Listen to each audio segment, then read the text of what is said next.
Most people don't want to start with making small games, and I totally understand why. You want to make big games because that's what's fun to you. You play big games, you play Grand Theft Auto, you play Elden Ring, you play Dark Souls, you play these large AAA games, and those are the games that inspire you. Obviously, no one plays tiny games and gets inspired and wants to start making games. If you are that type of person, then be my guest, have fun. This should be easy for you. But if you're like me, if you're like everybody else, you start with large dreams and large aspirations to make games. Most of us start that way. The problem is, once you actually start making games, you get demotivated quickly because small games just don't do it for you. It's almost like trying to get excited about learning 1 + 1 = 2 when your goal is to fly rockets into space. But that's where you have to start, right? That's the catch-22 of most things in life, is that to get to the big thing, you have to start at the small thing. Why does this actually matter? The age-old advice is start small.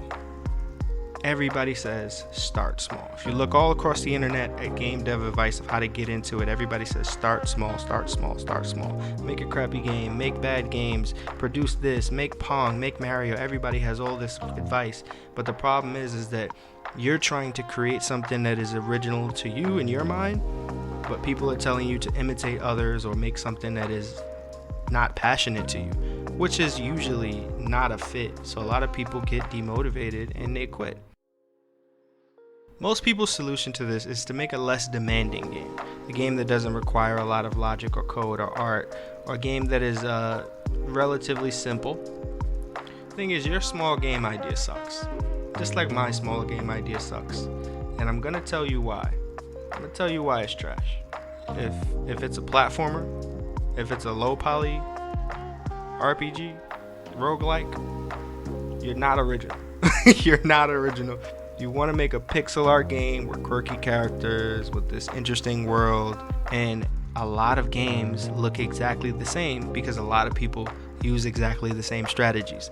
So they'll take Hollow Knight and say, hey, what if I wasn't a bug? What if I was a spaceman? And now they have Space Knight, and that's their game. Now, the difference that I want to show you is everybody likes steak.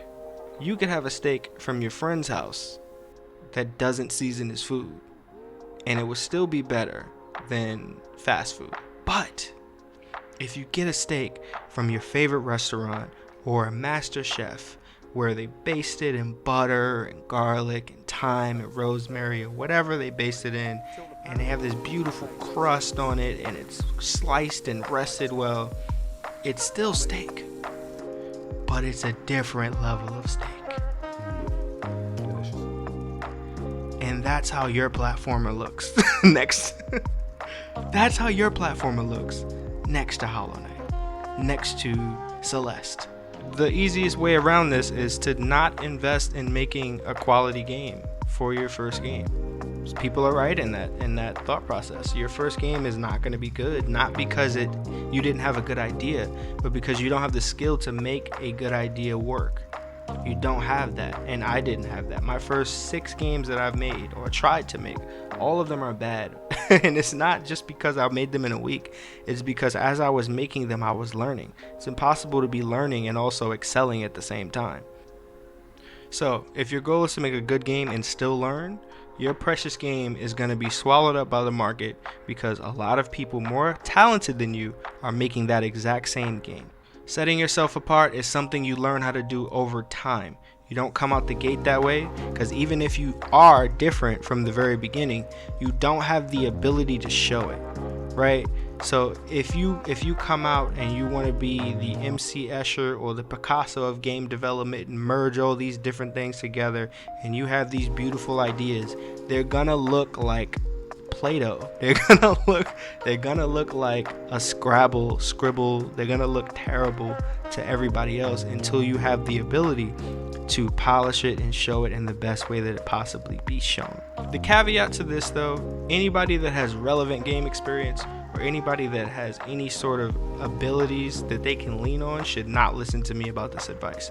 If you want to make a really good quality game as your first game, and you're a 3D modeler with high quality ability, or you know how to program in another language, or maybe you're just a great musician, sometimes you can team up with somebody else, or maybe if you just slug through it enough, you can make a game that will stand out, relying on your previous experience. But if you're like me, and you're coming from nowhere, nothing, and you just decide you want to make games, or you and your friends want to make games, you need to understand making small games is not going to be good in the beginning. So, to give you some concrete advice, there is a correlation between the game genre that you are trying to make and how hard it is to actually produce. Based on my limited experience, based on my own personal experience playing games and trying to learn how to make games, also based on the experience of scouring the internet, listening to other people who are way smarter than me and more talented than me at game development, this is a list that I came up with of my personal opinion of a genre tier list. I have a hard to make column, I have a hard to be good column, and I have a time column. So yes, you can make a game that is good, you can make a game that is easy to make, but it might take you a long time. These are content heavy games, so think of like a point and click. It's not the most challenging game to make, and it's also not the hardest to make it good, but you're gonna need to produce a lot of content, a lot of art. The easiest game I think people should start with or can make is a horror game / walking simulator. That is by far the easiest. If you have any ideas on how to make something scary, if you have any ideas of how to put a game together, that is just a no-brainer if you wanted to make something interesting. Another example would be JRPGs. JRPGs are very hard to make. The problem is JRPGs take a long time to make. You can come up with the greatest idea, it will take you years to develop, and if you want to add the slightest bit of creativity, it's going to change all your systems. You add a skill, you add a weapon, you add an ability, you need to test how it affects everything else. It's difficult to make and it's very time consuming to balance. Another one that you see a ton of is platformers. Platformers is one of the easiest things to make. But the catch is there's so many platformers that it's actually hard to be good because people have such a tuned dial for how good a platformer can be or should be. So if your game doesn't have coyote time right, if your game doesn't have jump buffering, if your game doesn't have this or that, people will notice and they will hate it. It doesn't matter how many platformers they like. There's a million of them out there. And yours is missing features. Yours is not tuned correctly. Another game that is easy to make, that is a good starter game that a lot of people make, is a bullet hell or a shoot 'em up or however you want to call it. That is a very easy game. Press button, spawn bullet, enemy die, fun. It's not hard to make. A lot of indie developers make shoot 'em up games or bullet hell type games. One that you should avoid at all costs is a tactics or card based game. Games with a lot of math, a lot of moving parts, a lot of units and numbers and inventory and things like that is something that you should avoid in the beginning. Games with a lot of balancing that has to do with numbers. Another one that deserves an honorable mention is a 3D platformer. Unlike 2D platformers, 3D platformers are a little bit more rare, I would say, even though they're both very saturated. The catch with 3D platformers is it is even more difficult to make good because the bar is so high for what people expect from a good 3D platformer with games like Mario and Kirby.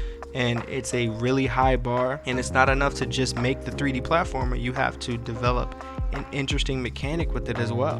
There's a lot that goes into making a good 3D platformer, and feeling good and running well and being efficient is paramount. So it's not something that you should probably do in the beginning, and if you do, it might take a long time. Another one that is maybe one of the smartest to make, I would say this is probably right in the middle, is a roguelike of any kind. If you have an interesting idea and you put it with a roguelike, a lot of the times people will try it. people will be interested in it. And it doesn't take the longest in the world to make. The problem is it's a higher execution, because it does take a lot of know-how and programming ability to make a roguelike. So, and you see a lot of indie developers do this as well. They add roguelike mechanics to bolster their playtime without spending a lot of time making the game, right? It adds a lot of art without having to have a huge art team, because a lot of the art is procedurally generated in some sort of fashion. And these things are important. These are cheat codes. And there's a ton more. The thing is, you need to understand why you're doing it in the first place, right? That's the most important thing, is to understand why you're even making this small game. Your long-term goal and your long-term vision should be the game that you really want to make, the company that you really want to start, the skills you really want to develop. And the project that you're working on now needs to be fueled by your end goal. So you need to be thinking about, at the end, I want to be able to make this. That's why I'm making what I'm making right now. My goal for this list was to find a column that mattered to me most. Do I want to make a game that is easy to make? Do I want to make a game that is easy to make good? Do I want to make a game that is quick to make? What do you value most? Pick two, and that's the game that you should be looking at, or in that general direction, right? So let's say, for example, my two, I want a game that is fast to make, but I want a game that is easy to make good. It probably will be very hard to produce, which would lead me to roguelikes. Focus on making something that you can be proud of through the skill and the accomplishment, not based on the product itself, especially for your first game. And that's something that I struggled with. A lot of the first games that I was trying to make, I was trying to sneak in a little bit of my own design in and say, hey, I can make these cool games. And that's usually where I failed, because those things I did not have the ability to do. I didn't know how to do it well enough to make it actually fun. And it turns out the game ended up being a terrible copy of other games and a terrible implementation of what I was trying to make.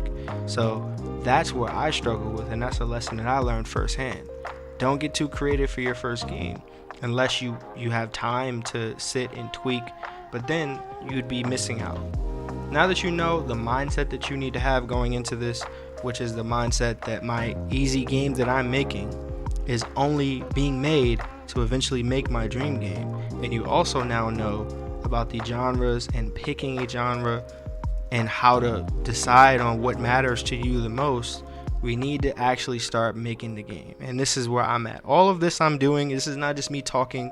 I don't have any expertise in terms of me knowing. This is just me researching with you guys and learning with you guys, because I'm going through the same process. And the tricky part is, if the game is not going to be good, how am I supposed to like it? I understand.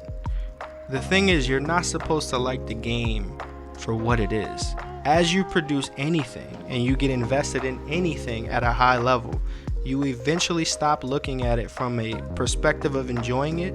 You're looking at it from a perspective of producing it. And when you start doing that, you will hate your game, your product, your song, your album, your art.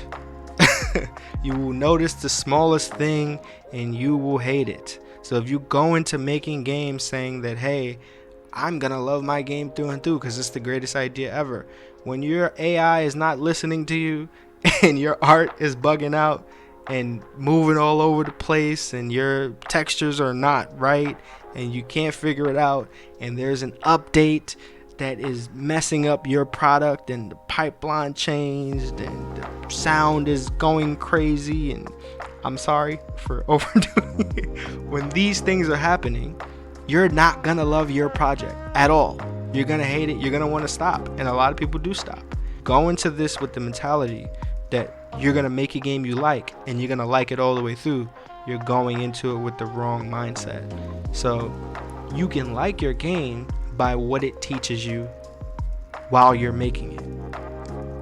So if I'm learning how to make a game that's teaching me how to produce art, that's teaching me about combat, that's teaching me about story, that's teaching me about level design, I can leave that game almost like a demo and say, this is what I learned during this time.